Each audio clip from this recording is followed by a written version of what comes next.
معاشرہ اس مرض کا بہت وسیع پیمانے پر شکار ہے.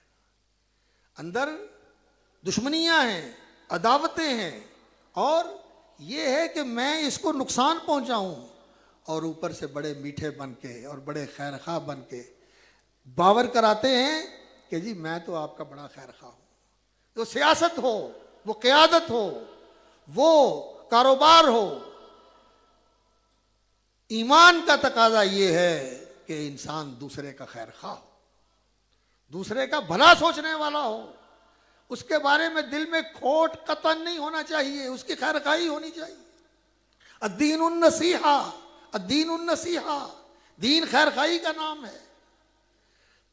پروڈکٹ بنانے والا، اس کے دل میں خیر خواہی ہونی چاہیے کہ میں ایسی چیز بناؤں جو لوگوں کے لیے فائدہ مند ہو، زیادہ دیر تک ان کے کام آئے، اور ان کو اس سے بہتر سہولت ہم پہنچے. یہ اس کی خواہش ہونی چاہیے.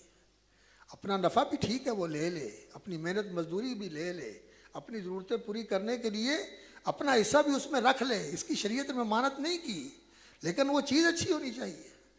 اور آج جو جال سازی اور جو ملاوٹ اور جو کاروبار کے اندر خیانت اور بددیانتی پائی جاتی ہے، یہ کیا ہے؟ یہ وہ کھوٹ ہے اللہ کے ساتھ بھی اور اللہ کے رسول کے ساتھ بھی. اللہ رب العزت کے ساتھ ایمان تو یہ ہوتا ہے کہ ہر وقت انسان کو اللہ کا دھیان رہے، اللہ کا دھیان ایسے رہے کہ اس کے دل میں اللہ کی محبت موجزن ہے، اور اس کی زبان پہ اس کا نام ہے، اور اس کی سوچوں میں وہی سمایا ہوا ہے کہ میں نے اس کو راضی کرنا ہے. میرا ہر قدم، میرا ہر اقدام اس کی خوشنودی کے لیے ہو، اور مجھے سب سے زیادہ اگر لحاظ ہو تو اس چیز کا کہ کہیں وہ ناراض نہ ہو جائے، کہیں میں اس کی خوشنودی سے محروم نہ ہو جاؤں. یہ اس دل کی اصلاح ہے. دل کی اصلاح اللہ اکبر ایمان سے ہوتی ہے، اخلاص کے ساتھ ہوتی ہے کہ نیک عمل کرے، بلکہ کوئی بھی عمل کرے تو اللہ کی خوشنودی کے لیے کرے، اور مخلوق کی خیرخواہی کے لیے کرے، مخلوق کی بھلائی کے لیے کرے، اور اپنے ماحول کو بھی سدھارنے کے لیے کرے. کوئی ایسا کام نہ کرے جس کی وجہ سے ماحول میں خرابی پیدا ہوتی ہے، ماحول میں آلودگی بڑھتی ہے، گندگی بڑھتی ہے. ان چیزوں کو ہم ایمان کا حصہ نہیں سمجھتے.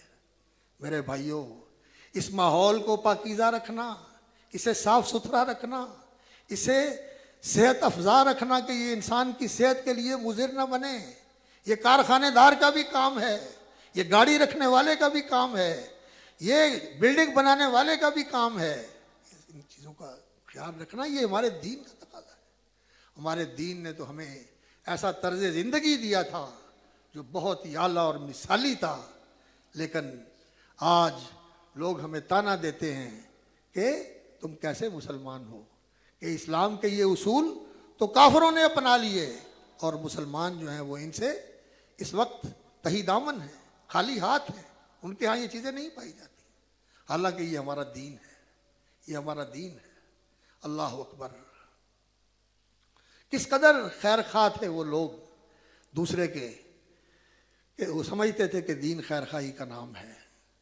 جب کوئی چیز ہوتی بیچنی تو اس کے اندر اگر کوئی خرابی ہے، یا وہ 2 نمبر گریڈ کی ہے، یا اس کے اندر کسی قسم کی کوئی نقص اور کمی ہے، تو وہ خریدار کو بتاتے کہ بھائی اس میں یہ کمی اور نقص ہے، آپ کی مرضی ہے تو لو، اگر مرضی ہے تو نہیں لو.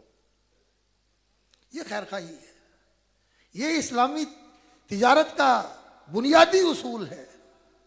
اور دھوکہ دینا، فریب دینا، اور مکاری کے ساتھ کسی کو جال میں پھنسا کے اس کا پیسہ لے لینا، اور اسے ایسے ہی کوئی چیز اٹھوا دینا جو داغے دیکھے تو پھر وہ ہاتھ ملتا رہ جائے کہ میرے ساتھ تو ہاتھ ہو گیا. یہ بڑی آج کل ہوشیاری سمجھی جاتی ہے، اور کاروبار کا گر اسی کو سمجھا جاتا ہے. لیکن ایک مومن ایسا تاجر نہیں ہوتا. مومن خیر خواہ ہوتا ہے، مومن دیانتدار ہوتا ہے، مومن دوسرے کا بھلا کرنے والا ہوتا ہے.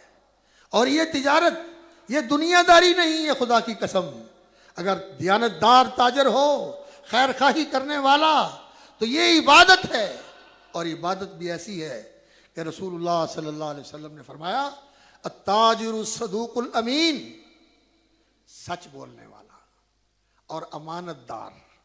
امانت داری کیا ہوتی ہے؟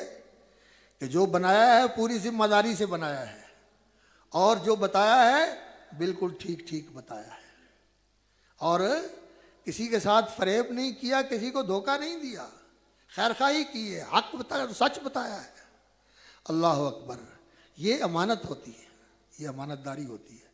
الصدوق الامین فرمایا سچا اور امانت دار تاجر مع النبیین والصدیقین والشہداء یوم القیامہ۔ اللہ تعالیٰ اس کاروباری کو، اس صنعت کار کو، اس دکاندار کو، اس اللہ اکبر کاروبار کرنے والے کو، اللہ رب العزت مع النبیین والصدیقین والشہداء، نبیوں کے ساتھ اور صدیقوں کے ساتھ، جو نبیوں کے سچے پیروکار ہوتے ہیں۔